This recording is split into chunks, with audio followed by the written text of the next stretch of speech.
Today I'm going to be talking about my Shopify print-on-demand store. Now, $546 is not a mind-blowing amount of money to make in 30 days. I am obviously just getting started with this, but what I think is pretty cool is the fact that this is literally from just uploading products, aka, organic SEO. And I just wanted to share what I've been doing because it has been working. So I never expected that this was possible to just sort of set up a website, just put products in it and start making money without any kind of promotion. So I'm still pretty surprised by this. I'm averaging about one sale every 10 days. I've just had this sort of random order where a customer bought like $400 worth of products in one day. They found me through Google. And this is, as I said, with no social media promotion. The shop literally has like 40 Instagram followers, not using paid ads, no influencers, backlinks, anything crazy like that. Purely customers finding my products on Google, okay? Now, most of my sales and traffic comes from the USA using desktop. And in the last 30 days, I made 4 sales from Google. And last quarter to date, I made 6 sales from Google sales and 1 direct sale. So in this video, I'm going to be explaining sort of what I've done to get that free Google traffic in the first place. Now, currently I'm still putting most of my time and energy into Etsy because that's just what's working for me. I originally set up this Shopify store under the same brand name just to get ready for that next phase of building my brand where I plan to start running ads. I have not done that yet, so it's just been sitting here.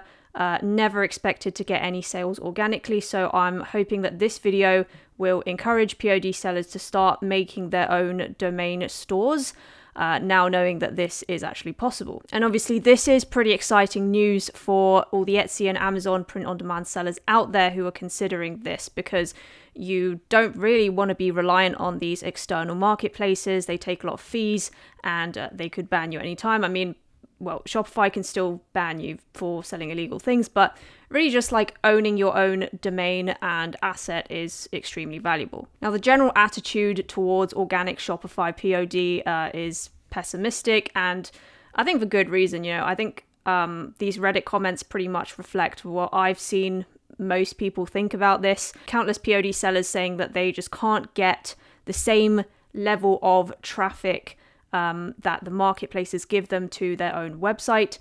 I actually also saw a comment where somebody said that customers prefer to buy their products from Etsy, even if their website was a lot cheaper, because they just trust Etsy more. Now, this is a problem I have actually had. If you look at where my traffic's come from in the last 30 days, most of the Shopify traffic I get is direct. So that means people typing in my shop name, and the only place that they really would have seen that is on Etsy. So a lot of people coming from Etsy. I try to drive traffic from Etsy with packaging inserts and discount codes, but none of them have bought, at least in the last 30 days. They just don't convert that well. It's really hit or miss. And in contrast, though, Google customers convert very well. I've just had, 30 sessions in the last 30 days from Google, and I've made 4 sales from that. So Etsy customers definitely prefer to shop on Etsy. So I think optimizing SEO and trying to get new traffic sources to your Shopify store is a much better strategy than trying to shift all your existing customers away from marketplaces to Shopify if you are selling on other marketplaces. Now, you do have to tailor your expectations. It is going to take longer, and I'm still making a small fraction of what I'm making on Etsy. That being said, it definitely is possible to make sales organically on Shopify. And I think that's because of 2 things that I'm doing mostly. Number 1 is having a lot of products. I currently have 361 listings on Shopify. It took me about 300 to see my first organic sale, but in my store, including variations for each of those, which Google does count as separate products, that's over 1,700 products in my store.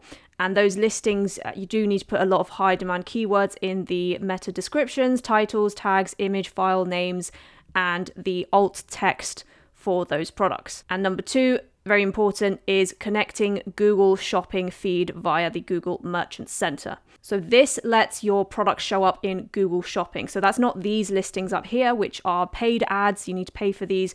But down here where you see the, where you can click on the product section of Google and you can show up here for free. So this is kind of a traffic source that I've not really heard many people talk about. I don't know if this is too small for you guys to see, but they contain a variety of different websites alongside the big ones like Amazon and Etsy. So you do have a better chance of getting seen here in free Google Shopping listings as opposed to just regular Google search. Now, 2 out of my 4 organic sales in the past month have come from these free Google Shopping listings.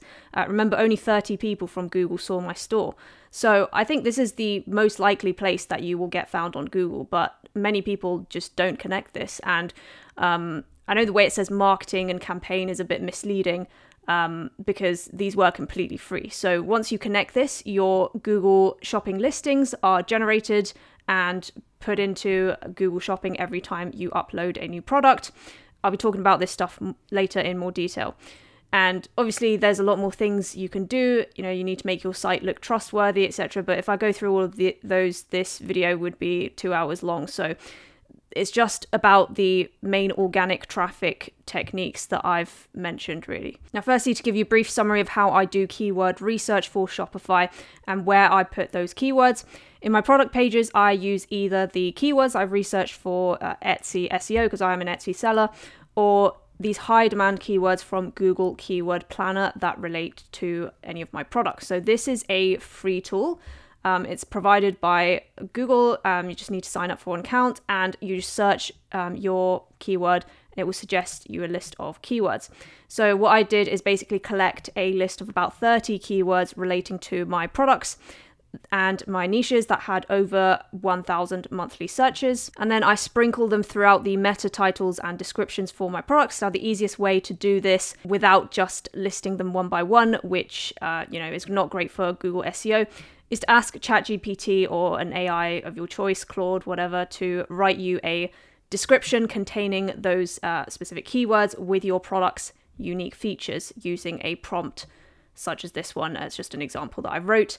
And then putting those keywords in your file names. So this is one difference from marketplaces. Google does look at what you name your files. For example, name it mothersday.png. Don't name it like 1, 2, 3, 4, ABCD. Also in the alt text of images, which helps your product show up in Google Images. The title should be a bit shorter and contain 1 or 2 of those keywords, but not massively long. Google doesn't like that, apparently. Now, I think that for SEO, having a lot of products is important.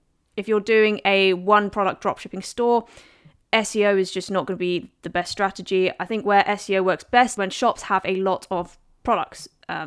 So that's like over 300 products, because you can cover enough keywords to be found. And I remember that I got my first organic sale in this store about 10 months in, when I had 300 products live and a lot of those in-demand keywords in all the meta fields of those products. You can also make a lot of collections with those products, which you can autofill products into using tags, and that helps you get found because you rank for more keywords in Google. So for example, if you name a collection Mother's Day t-shirts, your collection page will rank for this keyword, just like these shops here. So I personally haven't focused much on this strategy yet. It's definitely something to work on for me, but I have just been putting them into categories that make sense, really, and they're still getting found on Google. Writing blog articles with those keywords, especially frequently asked questions relating to your product. I haven't posted any blog articles, but that is something else that you can try as well. Now, talking about domain, age, and authority. My domain for this store is about 1 year old. I only made my first organic sale, as I said, 10 months in. But then sales started coming in more consistently. Obviously, I did not have 300 products for that entire time, but I started out with maybe 100. So Google ranks older domains higher. Nothing you can really do about that except for be patient. But something else you can do is create social media profiles for your brand under the same name that all link to your website. You don't have to have a lot of followers on these accounts, but it helps Google understand that you are a serious business if there are, profiles on other higher ranking sites such as Instagram, Pinterest, Facebook, linking back to your site. And so for example, for me, I've created an Instagram, a Pinterest, Facebook page, and TikTok page, all linking to my site. All of those profiles have less than 50 followers each, and I've really not posted that much, but it just helps establish the website in Google's eyes, so to speak. And there's, endless free profiles, even Reddit, like LinkedIn, Quora, which I haven't done yet. I also link to my domain on Etsy, just in the place where they ask you to put your own website. Also, that's another point. If you're selling things on other marketplaces, you shouldn't be putting your domain on your actual listings or even in your banner or anything, because that can count as fee avoidance, like you're trying to drive traffic off of their platform. So it can get you banned. Just put the domain in the places that they let you and into your packaging inserts and stuff. Now, as I said, like not many people from Etsy checking out my website really buy anyway. I've only had 2 customers buy who came directly from Etsy, and yeah, but just dropping that link everywhere basically is not going to hurt. And I guess the most important point once you've done all these things is making your products visible on Google Shopping feed. You do have to create a Google Merchant Center and you'll get your products sort of approved and uploaded, but once you do that, they will show up in Google Shopping for completely free. So what you need to do is open up a Google Merchant Center account. But just to warn you, you need to be careful here and make sure that all your shop policies are filled out. So that's your privacy policy, refunds, terms, conditions, all that other stuff, because Merchant Center can suspend you if the information doesn't match. And if you're confused by what you're seeing here, basically I use this tool called Simprosys Shopping Feed because it helps with inserting a pixel that tracks conversion that, it's just helpful for running Google ads, which I have not done yet, but it also uploads your product feed to Google Merchant Center.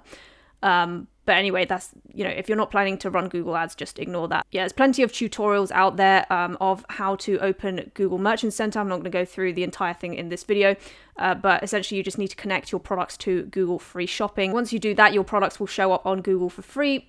I personally think this is the most likely place you're going to get traffic for free on Google as a relatively new shop, because it's pretty hard to rank purely in Google search results, and the more products you have, the more keywords you cover and the higher chance you have of getting found organically. So 2 main ways I get free traffic from Google, and you can too. Number 1, have a lot of products with high demand keywords in them, and number 2 is connect your Google Shopping feed.